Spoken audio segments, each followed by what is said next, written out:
Il est 8h32. Bretagne 5 matin, Stéphane Hamon.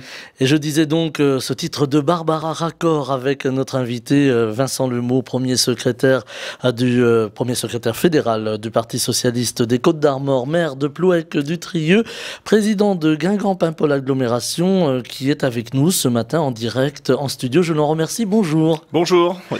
Alors Vincent Lemot, je disais que ce titre de Barbara était raccord avec vous parce qu'on va évoquer évidemment ce qui s'est passé il y a 40 ans. Il y a 40 ans, pour la première fois, un président de la République était socialiste et ça va inévitablement bouleverser beaucoup de choses.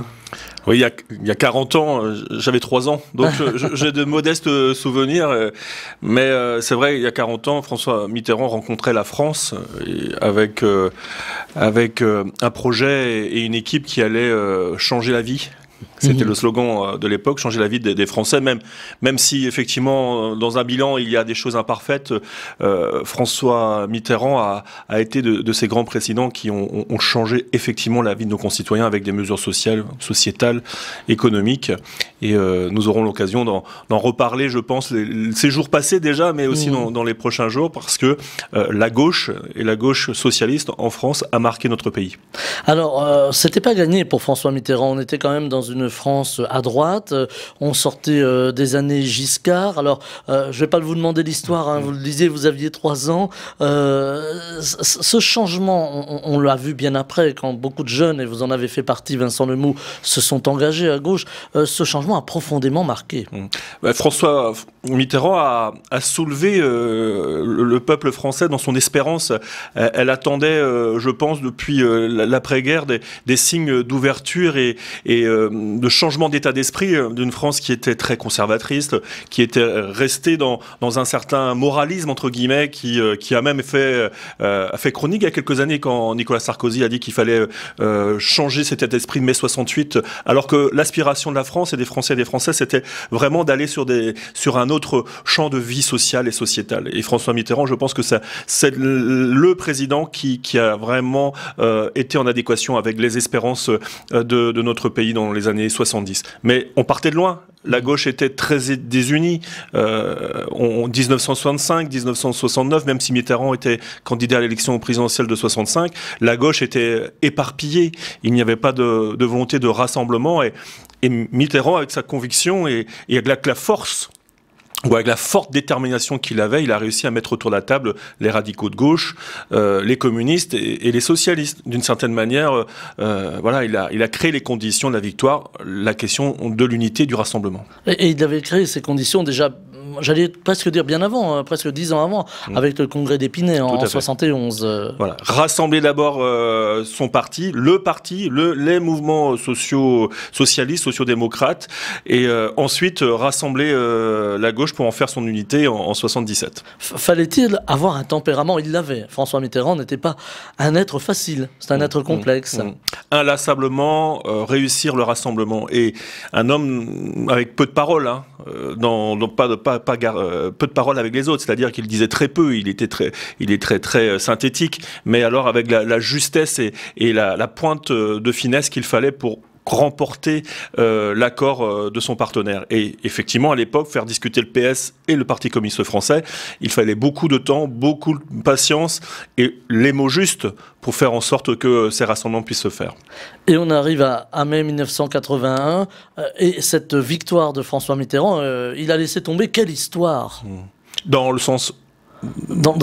lorsqu'il a été élu, quelle histoire? Voilà, oui, ça c'est l'histoire pour la gauche et pour la France. Oui, c'est vraiment des gens qui n'avaient jamais voté à gauche. Ont voté à gauche parce que c'était l'espoir, l'espérance qui était suscitée. Mitterrand l'a fait parce que la France, on disait bien qu'elle était conservatrice à l'époque et que les mouvements de fond seraient peut-être pas sur la question économique ou sociale, mais il y avait un espoir qui pouvait être partagé par tous les Français et toutes les Françaises. C'était l'espoir de l'histoire culturelle. La France, une belle histoire qui était à construire. Pas simplement que sur la question économique et sociale, mais sur la question également culturelle. Et là, Mitterrand a réussi, en tout cas de ce que je ressens moi aujourd'hui, à susciter vraiment de belles initiatives, les radios libres, la culture pour tous et pour tous partout dans le territoire national, la volonté d'amener à l'école des nouveaux champs d'instruction, amener les jeunes à la réussite scolaire. il y a eu beaucoup d'émulation dans les années 80, 82, 83 pour ainsi mettre en œuvre ce programme, les 110 propositions de Mitterrand, pour pouvoir ainsi changer les choses. On parlait de société, Vincent Lemot. Il y a eu parmi ces 110 propositions, cette proposition très forte portée par Robert Badinter, c'est l'abolition de la peine de mort. Ça changeait tout. Une bataille culturelle dans une France qui était majoritairement défavorable, même les gens qui l'entouraient, et Robert Badinter le dit même, s'il avait fallu faire un référendum comme d'autres le demandent aujourd'hui sur d'autres sujets, un référendum c'est l'aléa, hein. Nous ne savons jamais quelle va être la réponse du peuple français, et François Mitterrand a mis dans sa campagne électorale directement ce sujet, et la question du référendum a été celle à mon avis, de ma lecture, ça a été la validation par le peuple français en élisant François Mitterrand. Et là, effectivement, il fallait aller très vite, et de grands ministres se sont alors révélés, même s'ils n'étaient que des avocats, ou un avocat en l'occurrence, qui était dans un prétoire très peu connu des Français, Robert Badinter, même si son combat des années 70 était marqué par les médias, mais un ministre tout neuf, tout nouveau, qui remporte la victoire culturelle en France, où on dit l'État n'a plus le droit de tuer un homme par rapport à ses faits. Et c'est extraordinaire parce que dans le monde d'aujourd'hui, on constate que abattre des personnes, tuer des personnes, ça reste légal. Et peut-on accepter ça aujourd'hui dans l'entendement, même si c'est dur, c'est compliqué, même s'il y a beaucoup de guerres, même s'il y a beaucoup de peuples en souffrance? Peut-on imaginer qu'en tuant une femme ou un homme, on peut régler le destin d'une société? Donc Mitterrand a dit un jour, stop, nous sommes une société élevée, nous sommes la démocratie des Lumières, nous devons trouver les voies et moyens les plus justes pour parvenir à la régulation sociale, sans tuer quiconque. Et François Mitterrand va drainer aussi, alors on aurait pu imaginer un président qui n'était pas tout jeune, hein, quand même, il a drainé derrière lui, pendant sa campagne électorale, les jeunes. Alors on parlait des radios libres à l'instant, alors pour les plus jeunes qui nous écoutent, il fut un temps où c'était pas simple de faire de la radio en France, si on ne faisait pas partie évidemment du monopole et de la radio d'État. François Mitterrand décide d'ouvrir ce monopole, et ça va être l'explosion des radios libres. Bretagne 5 en est le prolongement aujourd'hui, et bien d'autres, bien entendu. François Mitterrand va drainer la jeunesse qui va très vite s'approprier ce président finalement un petit peu sérieux, mais qui peut aussi faire montre d'un grand humour, parfois froid, hein, c'était un petit peu la marque de fabrique de François Mitterrand, et surtout le monde culturel également va populariser Mitterrand. On se rappelle de la chanson de Renaud, Tonton. C'est toute la force de François Mitterrand d'avoir réussi à libérer les énergies de la France. Jusqu'alors, avec les anciens ministres, Perfit, 3 ans avant, on faisait une loi liberticide en 1977-78. Je ne me rappelle plus précisément de la date. Pas parce que j'étais pas né en 77-78, mais parce que dans mes études de droit, nous avions bien vu le virage très sécuritaire de la fin de mandat de Giscard. Et ces lois liberticides, la présence de l'État partout, sur tout le territoire national, dans toute la vie de nos concitoyens, avec effectivement une information qui était régentée, même si l'ORTF n'était plus forcément régulatrice, mais on sentait vraiment un pouvoir très pesant sur toutes les activités. Et François Mitterrand a fait le pari de dire notre pays est grand et peut s'élever encore grâce à une considération ultime dans le cheminement individuel, celle de la considération culturelle, la culture, qui est une force pour un pays, parce que c'est la culture qui libère les idées, libère l'état d'esprit de tout à chacun. Donc François Mitterrand, la gauche, avec la jeunesse, ça a été ce contrat. Créer, susciter l'espérance et faire en sorte que cette jeunesse désormais puisse vivre à l'instar de ce qu'on pouvait peut-être voir aussi, et là je ne peux pas le dire étant trop jeune, mais ce qu'on voyait dans d'autres pays, les États-Unis, l'Angleterre, ces mouvements de libération, et que l'on a trouvé après notamment dans les populations dites minoritaires, les personnes homosexuelles, les femmes, dans son combat aussi pour les droits des femmes et le féminisme. Donc François Mitterrand a été de ces parties-là, de libérer la parole, libérer la vie de nombreux concitoyens qui étaient ou qui se considéraient peut-être opprimés auparavant. On fait une petite parenthèse. Il avait bien choisi ses ministres. Jacques Lang, par exemple. Aujourd'hui, Jacques Lang le dit lui-même. Je reçois encore des lettres. On m'appelle toujours Monsieur le ministre de la Culture. Il est resté dans la tête de nos concitoyens comme le ministre qui a bâti le projet culturel de François Mitterrand et heureusement qu'il en bénéficie aujourd'hui parce que quand on pense simplement dans un mois qu'on va peut-être, malgré le confinement, fêter la fête de l'été avec de la musique dans toutes les rues, dans toutes les ruelles de France, ce serait merveilleux. Mais le contexte de la distanciation nous favorise pas ce moment. Mais Jacques Lang est toujours dans la tête même des plus jeunes qui savent qui est Jacques Lang. Donc pour vous dire que ces ministres ont construit sur un projet politique solide aussi une incarnation de la gauche Badinter et Jacques Lang en sont vraiment, oui voilà, la quintessence du mitterrandisme. Alors François Mitterrand va faire 2 septennats. À l'époque, c'était encore 7 ans, le mandat du président de la République, mais entre-temps, la rigueur va passer par là. Et puis, on sent quand même du tirage, comme on pourrait dire, si vous me permettez ce mot un petit peu trivial, dans l'équipe de François Mitterrand, dans les équipes qui vont se succéder, et on sent que la gauche se fracture. Oui, c'est la gauche confrontée au réel, la gauche confrontée à la mondialisation rapide des années 70-80, avec les enjeux des crises économiques qui ont commencé à secouer le monde dans les années 70 et la montée des tensions dans le monde entier et notamment au Moyen-Orient autour de l'enjeu du pétrole. Et les conséquences ont été dévastatrices dans le monde en général et singulièrement en France. Et le tournant de la rigueur, comme Pierre Monroy l'avait annoncé en 83, et les conséquences ont été jusqu'à aujourd'hui quasiment, d'une certaine manière, même si d'autres crises se sont insinuées depuis. L'économie mondialisée a été plus forte que la volonté politique et a réduit de facto la croyance dans l'espérance que François Mitterrand avait pu mettre en avant dans les années 80. C'est vrai que ça a été aussi pour beaucoup de nos concitoyens des désillusions que le pouvoir politique ne puisse pas répondre immédiatement à leurs attentes. Et on comprend aussi à un moment donné pourquoi nos concitoyens sont aujourd'hui circonspects devant la parole politique et que les plus malotrus d'entre eux, les extrémistes, puissent à un moment donné prendre parti de ces difficultés-là pour nous mettre en difficulté sur des mesures économiques, sociales et de justice sociale. Donc pour moi, effectivement, ça a été aussi la démonstration de la gauche qu'elle suggérait les situations parce que, mine de rien, nous sommes allés sur d'autres dispositifs d'interventionnisme avec le RMI. Le revenu minimum d'insertion créé par Michel Rocard, qui, associé à François Mitterrand, on parlait, ils n'étaient pas forcément très copains tous les deux, pas simple, mais ils se sont associés pour gérer au mieux la France dans la crise économique. Mais c'est vrai que 1992, 1993, les échecs électoraux, les revers électoraux, le désastre électoral de 1993 a touché au cœur le Parti socialiste, mais il a su rebondir. N'oublions pas que 97, Jospin était de retour ensuite. Ça montre effectivement que la politique en période de crise, c'est toujours un art bien plus complexe en termes de gestion. Et les socialistes ont démontré leur capacité à gérer, même s'il y a eu des sanctions électorales.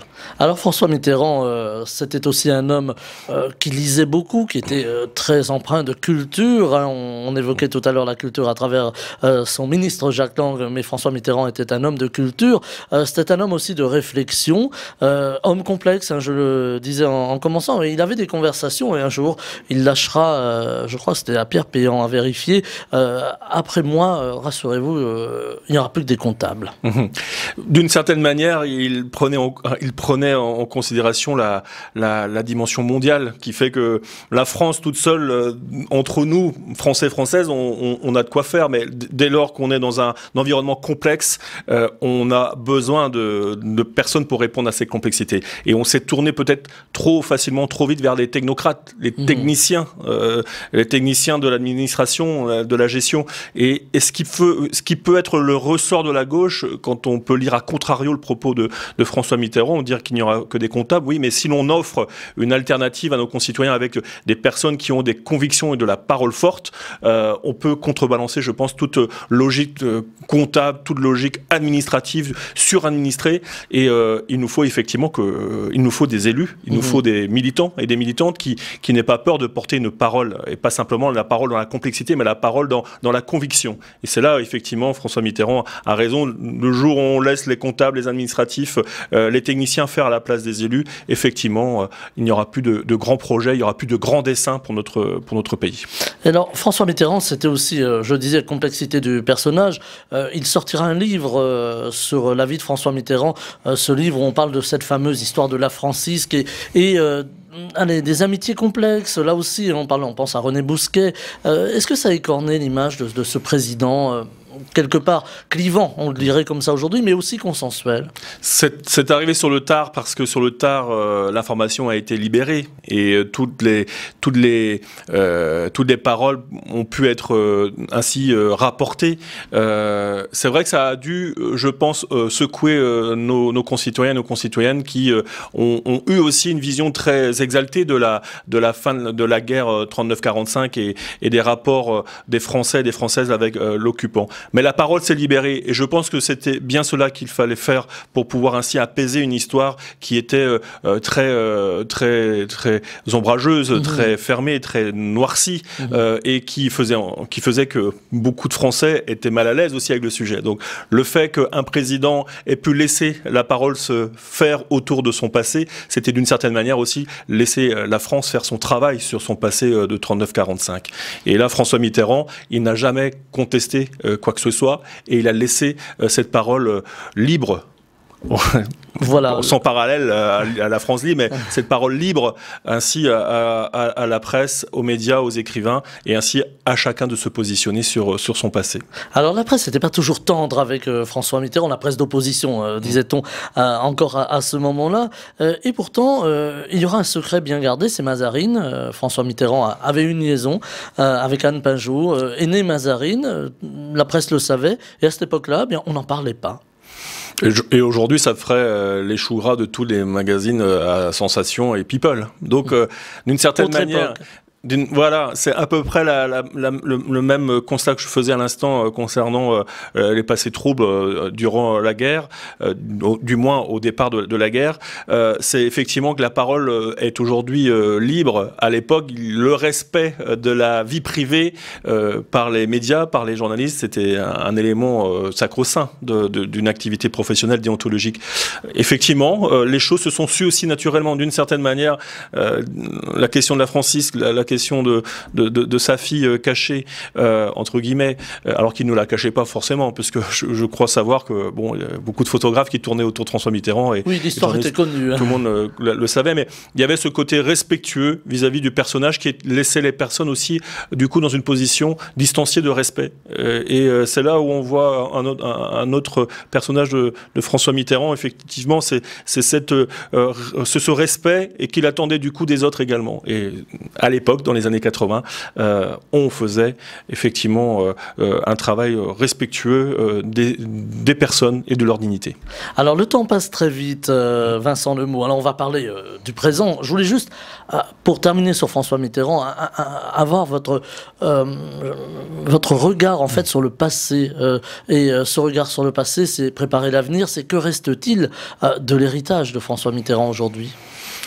C'est cette abnégation, comme on le disait à l'instant, de cet environnement qui pouvait être contraignant pour lui et de pouvoir dépasser ce contexte contraignant pour en faire sa force et de montrer le cap et se montrer fort. Et se montrer fort, effectivement, c'est ce qu'il a toujours fait vis-à-vis des autres, même si c'était un personnage qui était très peu éloquent dans ses relations au quotidien, même s'il faisait d'excellents discours devant les tribunes, excellent tribun, il n'emmenait pas large dans son quotidien. Il disait pas grand-chose, mais il forçait le respect d'une certaine manière, alors l'homme mystérieux. Et c'est là où aujourd'hui, je crois qu'on a besoin d'hommes qui se montrent convaincus, déterminés et qui fixent les caps avec force. Et quand le débat apparaît, il apparaît être l'homme le plus fort. Et c'est là aujourd'hui, nous, on a besoin d'apprendre pour être vraiment dans cette sérénité d'action, dans cette humilité d'action, mais en même temps, une fois qu'on est dans le débat, on est dans la force et dans la conviction. Et Mitterrand, pour moi, c'est cela. C'est un style, c'est une méthode, et ça demande beaucoup de travail pour nous, et on est encore modestement loin du compte quand on constate l'état des forces à gauche, et notamment nos difficultés au Parti socialiste à nous remobiliser après les échecs électoraux de 2017. Alors, on va en parler. Alors, on va peut-être pas revenir sur les échecs électoraux. Non, il y aurait tant à dire. Voilà. Mais aujourd'hui, eh bien, il y a des échéances. Plusieurs échéances, alors plus près de nous évidemment les régionales, les départementales, puis viendront évidemment la présidentielle et les législatives. Alors on va parler des départementales si vous le voulez bien, Vincent Lemot. Je le disais en commençant, hein, vous êtes premier secrétaire fédéral du Parti socialiste des Côtes-d'Armor, et il s'est passé quelque chose la semaine dernière, c'est qu'on a une union de la gauche pour ces départementales dans les Côtes-d'Armor.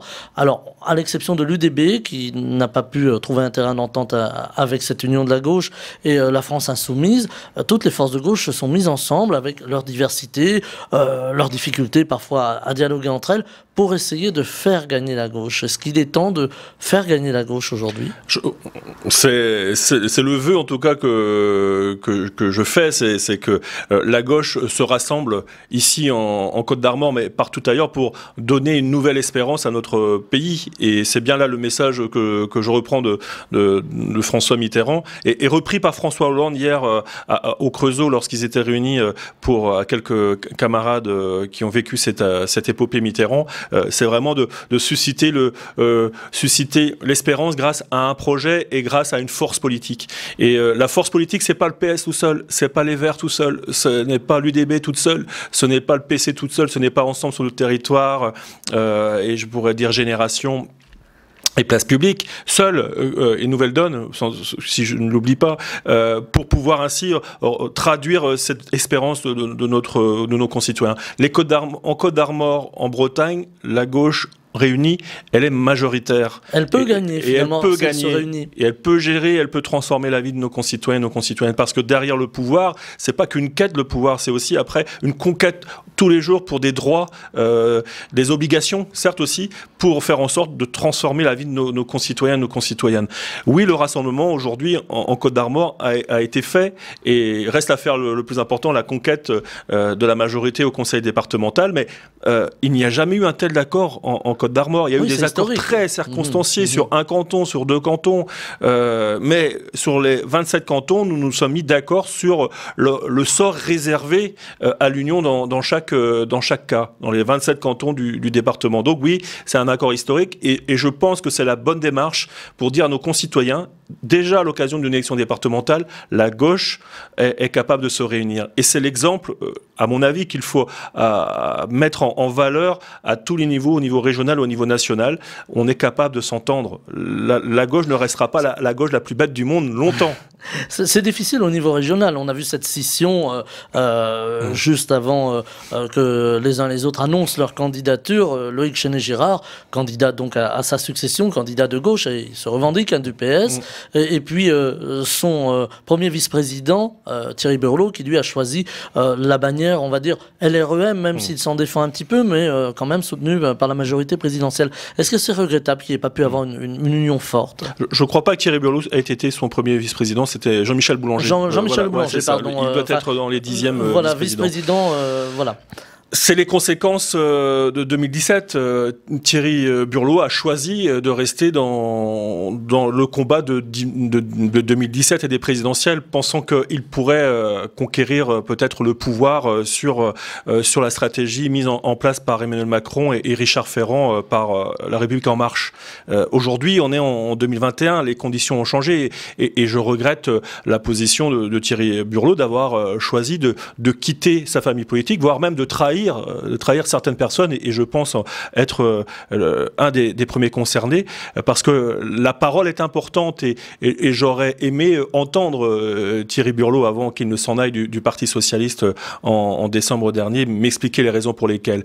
Et ce que je ressens, moi, ce que je crois, c'est qu'il est resté dans les enjeux de pouvoir de 2017, alors que Loïc Chenet-Girard a fait un travail remarquable au travers d'un certain nombre de sujets sur l'aménagement du territoire, sur l'urbanisme, sur la maritimité, sur l'environnement et les travaux qu'il a lancés au travers d'un certain nombre de plateformes citoyennes comme Agora, a démontré que on est dans le mouvement ici quand on est avec Loïc Chenet-Girard. Et le regret, effectivement, c'est de voir toujours certaines personnes succomber à l'envie du pouvoir. Je dis bien, on peut être dans la quête du pouvoir, mais ensuite, on doit être dans la conquête des droits et des obligations pour nos concitoyens. Et c'est là où on voit effectivement comment l'individu, l'homme et la femme s'incarnent pour son territoire.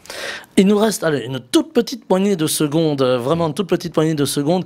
Est-ce que cette division ne risque pas, Vincent Lemot, de profiter au Rassemblement national qui monte dans notre région, alors que jusqu'à présent, voilà, il n'y avait pas tellement de votes adhérents pour ce parti? Le risque est fort, même dans des cantons ici, d'avoir des triangulaires avec le Front National. Et au niveau régional, on sera fort si on est rassemblé à gauche.